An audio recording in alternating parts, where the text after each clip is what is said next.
Namun di tingkat otoritas tinggi, mekanisme penelusuran ini jika digunakan dengan baik, dampaknya sangat besar. Sekarang mari saya ajak Anda untuk memahami sepenuhnya ninja khusus ini.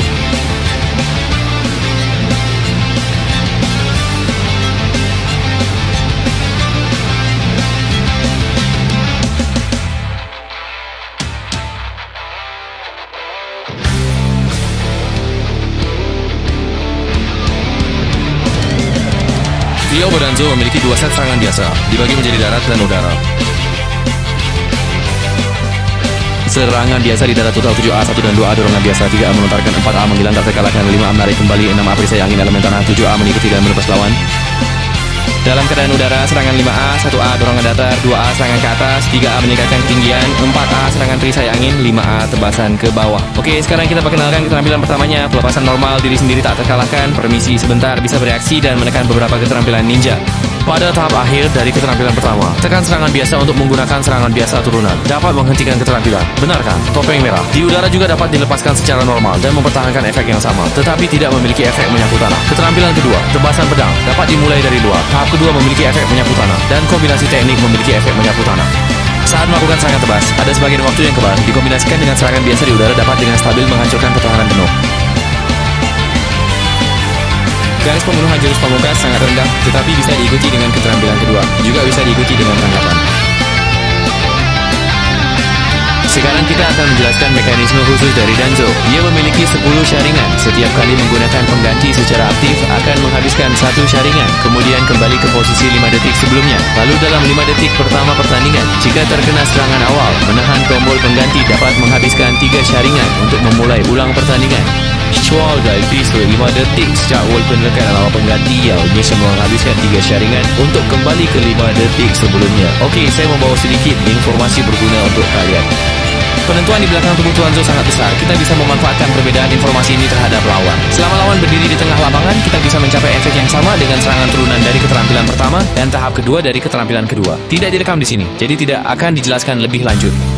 Ketika berhasil memulai serangan ke lawan, kamu bisa melakukan serangan terakhir keluar, lalu lanjutkan dengan keterampilan pertama dan kedua sambil menggeser serangan biasa, menarik lawan. Ketika lawan hampir bisa menggunakan pengganti, kamu bisa memilih serangan biasa di udara, lalu gunakan keterampilan pertama untuk menjauh sambil melakukan serangan biasa di tempat, kemudian angkat lawan, dan balikan serangan terakhir.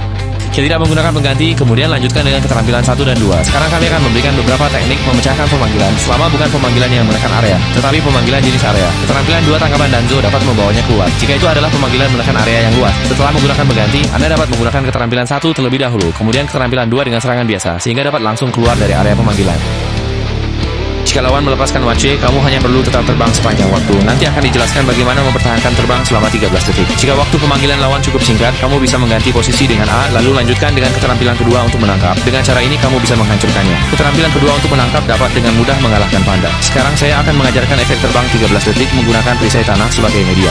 Pertama kali kaitkan dengan skill 1 dengan perisai tanah, lalu lanjutkan dengan serangan biasa, kemudian perisai tanah lagi sambung skill 2, lalu serangan biasa, kemudian perisai tanah lagi sambung skill 1, lalu serangan biasa. Dengan cara ini bisa mencapai efek terbang selama 13 detik. Oke, tidak banyak bicara, langsung ke pertempuran nyata.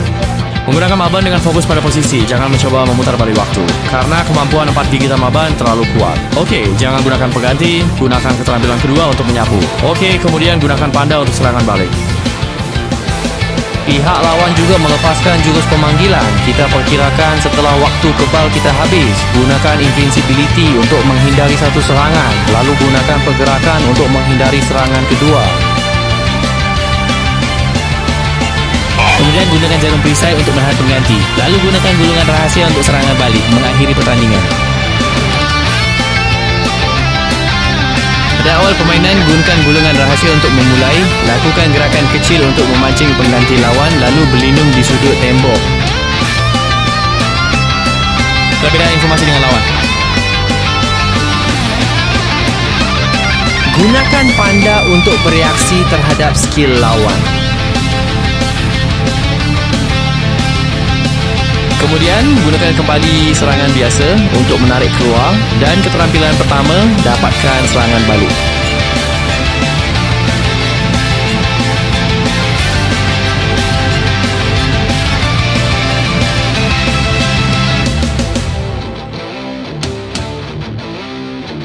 Cekin waktu untuk mengganti posisi lawan dan bersiap untuk terbang, sehingga mereka tidak bisa menyerang kita. Lalu gunakan serangan luar untuk memulai dan akhiri pertandingan. Mendapatkan serangan awal, tetapi tidak sengaja membiarkan lawan mendapatkan serangan balik. Mulai ulang.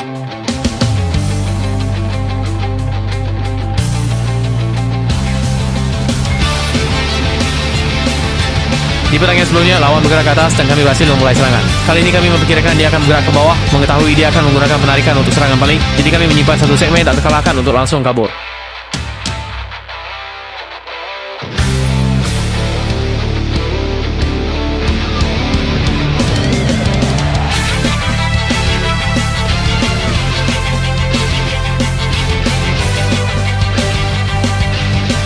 Pengganti lawan ingin melarikan diri keluar, tetapi tersedut oleh angin pasir, jadi beri dia ilusi, lalu manfaatkan sudut dinding untuk mendapatkan serangan balik.